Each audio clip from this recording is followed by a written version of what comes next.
La posibilidad de que el Banco Central reduzca su tasa de interés o bien que Estados Unidos decida reducir sus planes de estímulos han llevado al dólar a cotizarse en el mercado chileno por encima de los 505 pesos. Para analizar este tema y la tendencia del mercado cambiario, estamos con el analista Patricio Roncagliolo. Buenas tardes. Hola, ¿cómo estás? Gracias. Bueno, Patricio, a principios de mayo teníamos un tipo de cambio por debajo de los 470 pesos y ahora en junio vemos un sorprendente 505 pesos. ¿Qué ha pasado durante este mes? Yo creo que el factor principal ha sido la posibilidad de que Estados Unidos comience a retirar los estímulos.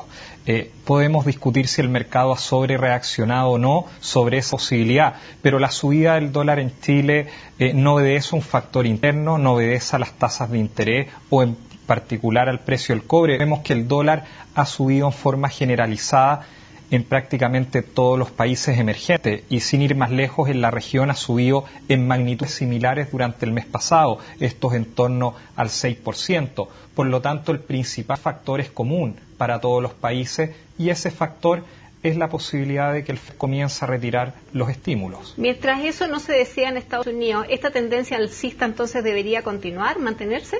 A ver, yo creo que el mercado puede haber reaccionado. El FED compra mensualmente 85.000 millones de dólares en papeles y adicionalmente tiene la tasa entre el 0 y el 0,25%. El mercado ha internalizado muy rápido la reducción de esos estímulos o el final de esos estímulos. Yo personalmente no creo que ello suceda tan rápido, porque si bien la economía de Estados Unidos ha crecido el primer trimestre un 2,4%, que es bastante alto, creo que faltan muchas más cifras todavía. Ben Bernanke siempre ha sido claro en señalar que mantendrá estímulos hasta que el desempleo baje al 6,5%. Y finalmente es más la culpa de los mercados financieros y especialmente los mercados accionarios de estar en máximos históricos, lo que ha terminado presionando un poco al FED y ha cambiado quizás la visión de algunos analistas.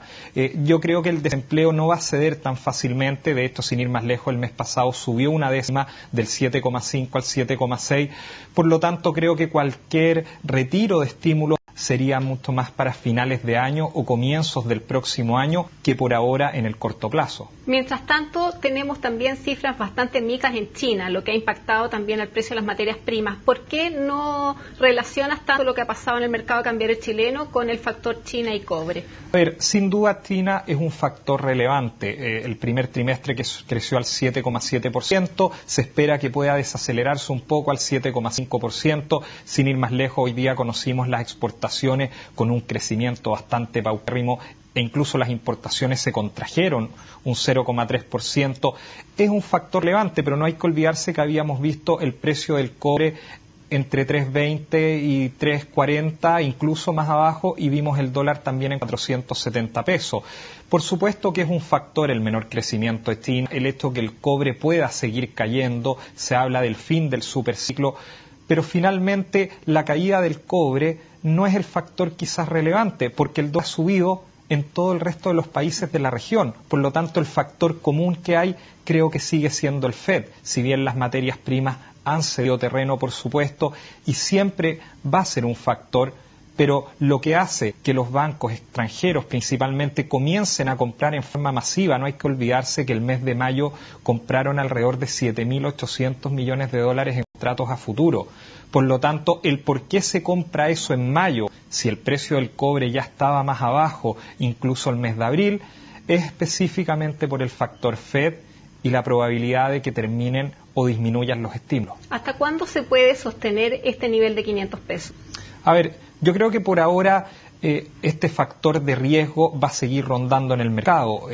El tema de la tasa de interés en Chile creo que está absolutamente internalizado. Prueba de ello es que cuando conocimos el IPC la semana pasada por debajo de lo esperado, el precio no se movió e incluso cayó cuando empezó a devolverse el dólar afuera. Yo creo que en la medida que el dólar empieza a devolverse afuera de esta alza generalizada que hemos visto, especialmente en los países emergentes, el dólar podría ceder terreno acá.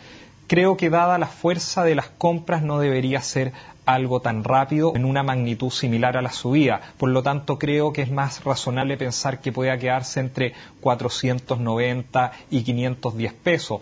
Voy a preguntar, ¿se puede llegar a tener posiciones en 510 pesos?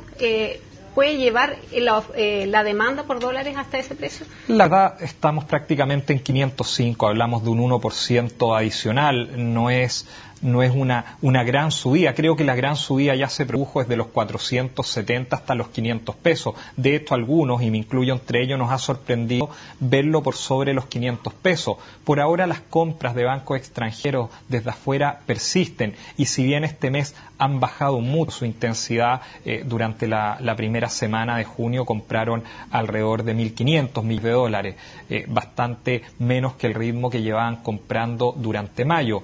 Por lo tanto, creo que eso puede tender a darle algo más de tranquilidad al mercado. El Banco Central tampoco creo que se apure en bajar la tasa de interés. Creo que se han juntado quizás aquí dos reacciones muy fuertes, una que el FED va a retirar estímulos muy rápido y otra que el Banco Central de Chile va a bajar la tasa también en forma importante. ¿Tú no lo ves para este mes? No creo que la baje este mes. Creo que si bien la inflación es bastante baja, 0,9 en 12 meses, el consumo sigue bastante alto, se está viendo la metodología del IPC, podría haber un impacto en ese sentido también. ¿Y esta alza del dólar ayuda a empujar la inflación hacia más cerca del 1 y más? Y ese factor creo que es el más relevante. Creo que el Banco Central va a querer tener el impacto de esta subida del dólar, que no es menor. El precio de las bencinas de esto han subido en forma importante, antes de poder tomar alguna decisión. Pero al recortar la tasa también empujaría más el precio del dólar. Yo creo que no, porque el precio del dólar ya ha incorporado esa baja en la tasa de interés. Creo que ya el mercado ha asimilado que el Banco Central va a bajar. Se habla de 2 veces este año la tasa de interés. Lo que yo creo es que puede bajarla, pero más hacia finales de año o hacia el tercer trimestre. No creo que en esta reunión veamos una baja en la tasa de interés. El Banco Central hablaba en sus presentaciones de que el tipo de cambio real estaba en la parte baja del rango de sus de sus fundamentos coherentes con el largo plazo. Exacto. Era la frase de oro. Ahora, ¿cómo está esa frase? A ver, sin duda que ha subido y eso le da algo de respiro. La verdad, el tipo cambio real ha subido en todos los países. De hecho, en el último IPON el Banco Central comparaba los tipos de cambio real en los distintos países. Chile ha subido quizás en menor magnitud porque también la caída fue mucho más suave. Pero la verdad, creo que el tipo cambio real no fue un factor, como lo señaló el Banco Central, en los 470 pesos, menos va a ser un factor en estos niveles. Por lo tanto, creo que no es algo relevante. Lo más significativo va a ser ver si la inflación realmente se acelera hacia los próximos meses. Las apuestas del mercado, de hecho, hablan de que se va a acelerar y que se va a acelerar en forma importante, no al 2,8% que se esperaba a comienzos de año en 12 meses, pero se habla de todas formas de un 2,3, 2,4%. Creo que el factor clave sigue siendo un desempleo muy bajo, un consumo particularmente alto, y eso es lo que probablemente va a querer revisar el Banco Central, y de ello no creo que baje la tasa de interés en esta reunión. Bueno, Patricio, vamos a ver qué pasa el día jueves y después te dice la minuta de esta reunión. Muchísimas gracias. Gracias a ti. Bueno, con este análisis del mercado cambiario chileno concluimos una edición más de Agenda Económica. Soy Carolina Ortega y los invito a seguir en CNN Chile.